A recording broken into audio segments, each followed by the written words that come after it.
Yep, to the yep. You already know what time it is, man. It's your girl POC. We back live 900 AM WRD 96.1 Word Radio every Friday, bringing you that greener, safer Philadelphia conversation. Today is Friday, April the 11th. We got a jam-packed show like we always do. And don't forget, you can download the Word Radio app, listen to it 365, 24/7, and to the PM in your Google Play stores and your Apple stores today. I want to jump right into it. I'm excited. We got Minority Leader Kendra Brooks, Councilmember at Large, on the line with us, joining us here on ECO WURD. Good morning. How are you? Welcome to ECO WURD.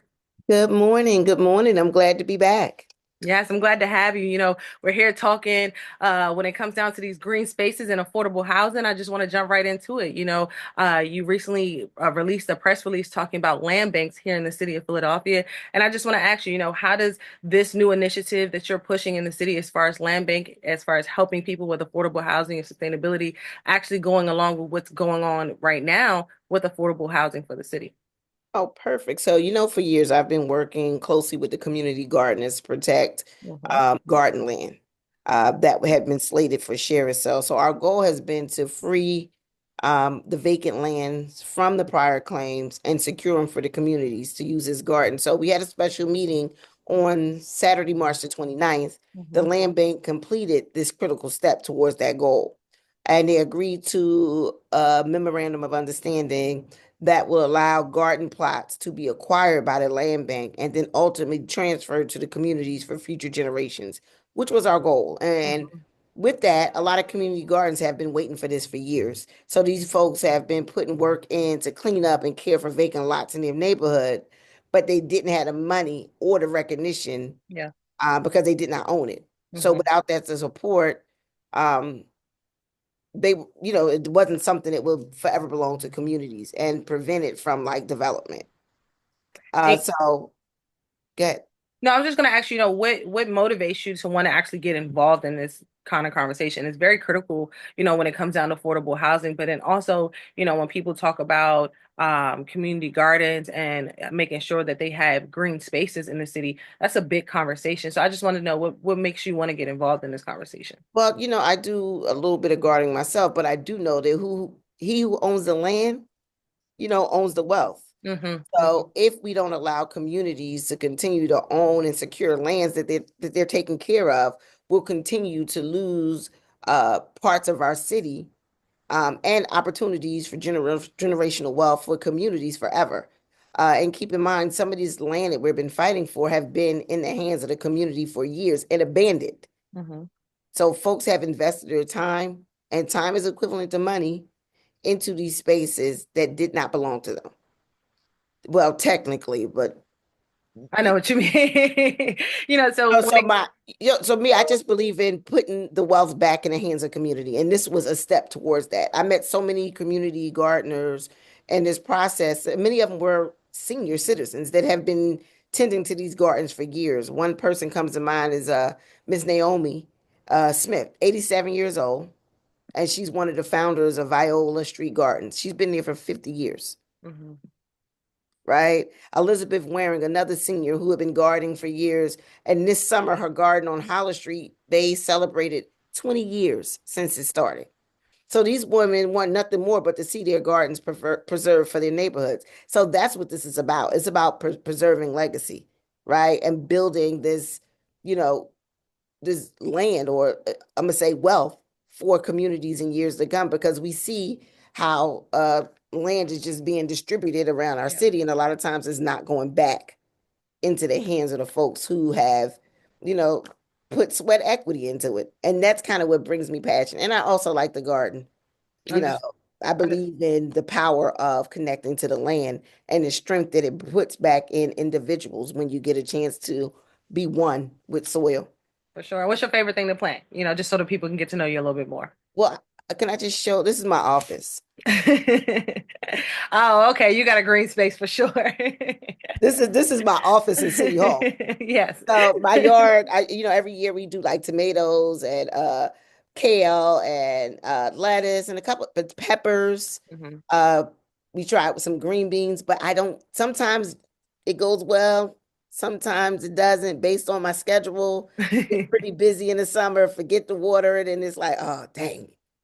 And that makes sense. I'm trying to learn my green thumb right now. I'm trying to learn my indoor green thumb. That's where I have a problem with keeping the plants indoor alive for sure.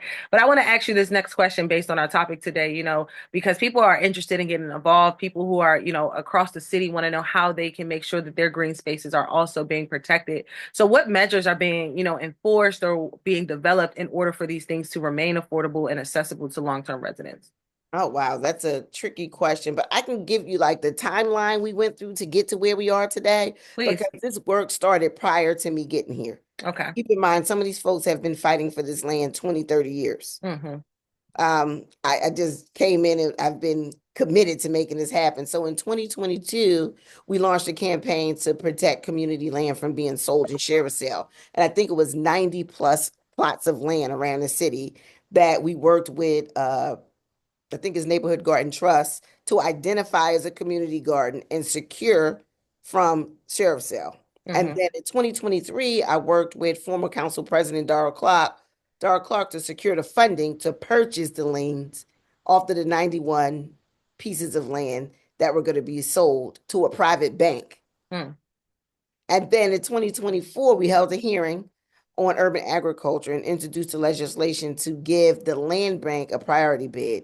And this priority bid allowed the city to purchase tax delinquent properties to be put to use for affordable gardens. Sorry, for affordable housing Mm-hmm. or being preserved for community land. And then months after this legislation was passed, the land bank still had not used the priority bid to buy these properties. Yes. So they called on a special meeting last month and are and committed to moving forward with this priority bid. So you can see this has been a long time coming. Mm-hmm. So the next step is for the land bank to acquire these properties, transfer them to an organization like the Neighborhood Garden Trust that I mentioned earlier, and they can support the community members in preserving and caring for the garden. That has been the process. So uh And a mouthful for sure. And I actually want you to kind of break that down. And it may sound like a silly question, but for those who are listening, when it comes down to, because some may not know what they're doing as part of a land bank. So can you break it down like what a land bank actually is? wow. So a land bank is an organization that we have in place to secure land that has been abandoned or acquired by the city. And then from that point, the land bank can make a determination on how the land is dispersed. So Mm-hmm. it can go to community members, it can be sold off to developers. There are a bunch of different ways, but the land in the land bank actually belongs to the city. Mm-hmm. And for those who are just tuning in, you're listening to Minority Leader Kendra Brooks, Councilmember at Large, and we're talking about land banks here in the city of Philadelphia. And I want to ask you because I know that there's some challenges. I know you said it's been a long time coming. We finally getting somewhere as far as having some progression in the forward direction, right? But I wanted to ask you, when it comes down to people who are on the opposite side, right? People who are saying this land is not theirs, it's owned by someone else's, or this is land that's owned by the city and I can purchase this. How do I get my hand on it? Like how are you all facing those challenges from the opposite side? So that's not an easy question. So perfect example. There were some when we started this, it was side lots and community gardens. So Hmm. if you have a house and next to your house is a vacant lot that you are tending to, we weren't able to get many of those side lots in this land bank. That was a bit, so it's not like a cookie cutter thing. We Hmm. were able to secure the community gardens. That mean they were tended to multiple, sometimes there were multiple plots of land together, owned by various entities. That was very different. So if you have a lot next to your home and you are tending to it, I would suggest that you identify who the owner is of the property. My office may be able to help you look up that information to figure out who the owner is, then connect to the owner and inquire about purchasing. If you're not able to get in touch with the owner, then there are other measures to take to get to that point because you never know when you start. They call that guerrilla gardening. When you start a guerrilla garden, um, when your time is going to be up. Hmm. But we're working to secure other measures for folks to take over like side lots. But in this particular negotiation, we weren't able to secure side lots. So we opted to keep the community gardens and then try back later once we get through this process. And keep in mind, like we're 5 years in and we still are working through just the garden part. Mm-hmm. And I noticed you say you're working through it, but I wanted to just ask, for people who may want to get involved, right? Are there like any steps, criterias, qualifications that they have to have in order to say, I want to be a part of a land bank, or I want to, come to you and talk about having a land bank? Well, the land bank is actually owned by the city. That's the city's program. Now, Mm-hmm. someone can be a community gardener and is interested in land. And then the goal is to get that land into the land bank for you to be able to purchase Yeah. it from the city. Mm-hmm. So that's a longer process. I would say Connect the Neighborhood Garden Trust. They have been the activists on the ground doing the work, and we work very closely with them because they're the ones who bring the gardeners and the community members to us. And Mm-hmm. we were able to kind of get everyone together into a package to kind of move this piece of legislation together. But they help us find the 91 community gardens, and there were far more uh, side lots that originally were part of the plan that we couldn't negotiate into this first conversation. Mm-hmm. And how would you say that this initiative is actually helping to restore these communities, right? Because, like you said, in 2022, when you first started, that was a year where we've seen a hike in our gun violence here in the city of Philadelphia, right? So how would you say that going into this direction, helping with community gardens, helping people who have these side lots, how would you say it has actually helped, restore these communities and bring forth life and joy into these communities? Well, we realized that green space definitely brings more joys, and it's statistically recognized that it reduces violence, Mm-hmm. not just gun violence, just violence in In general. general. A Mm-hmm. lot of these areas that have these community gardens, um, they were blighted, abandoned lots that no one was taking care of. And folks stepped in and made them places for communities to meet, as well as provide food and nourishment for neighborhoods and intergenerational learning. So we have our seniors, we have our young folks coming together. And we've seen the statistics prove that in areas where there's more green space, people are living more fulfilling lives. Mm-hmm. So we know that this works. It's our goal to make sure we're able to expand upon it and protect primarily in communities that are at high risk for violence. And Mm-hmm. also it provides, nourishment. Like we have the opportunity to feed many people through these gardens right in your neighborhood, right in your community. And one thing that I actually talked about with a recent guest on the show with who was Trash Academy, who is doing the work to stop the dumping in the city. How would you say that helping with people who are creating these community gardens, creating these side lots will actually help prevent as much dumping as we see in the city? Because we also see a lot of, kickback because a lot of the dumping is also affecting the community gardens at the same time, Yeah. especially the side lots. Yeah, especially the sidelights. I think usually when folks see something is maintained and taken care of, they're less likely to dump there. Mm-hmm. That's a reality. And then it also brings traffic. So when you have a community garden, there are gardeners coming in and out. A lot of times they have like days where they're selling or distributing food. That means there's more movement and a sense of community around, which Mm-hmm. is a deterrent for, dumpers. So, when it comes down to it, though, I see what you're saying, but when it comes down to it, for people deteriorating from dumping in certain sites, it also just has a place where it becomes a collection on different corners because people don't have a direction where to put the dumping, right? Mhm. So when it comes down to just vacant lots, right, not necessarily directed to the gardens or directed to the sidelights, but just vacant lots in general, how can we make sure that as we're gathering the vacant lots to create spaces for people to be able to buy them back from the city, that they're not getting terrorized or not creating more chaos as they're still vacant currently? Oh, that's a good question. I would, if you have a vacant lot in your area, that's where like the community comes in. You have to keep, close watch on it. I know when they do dump, you have to call 311. I know firsthand, my daughter has a vacant lot near her house, and Mhm. literally she calls 911 every Monday. Not my 311. 911, Yeah, 311. 311 Yes. every Monday in preparation because someone's going to dump. And actually, what we did in front of her house is also did some planning along the side where people usually dump.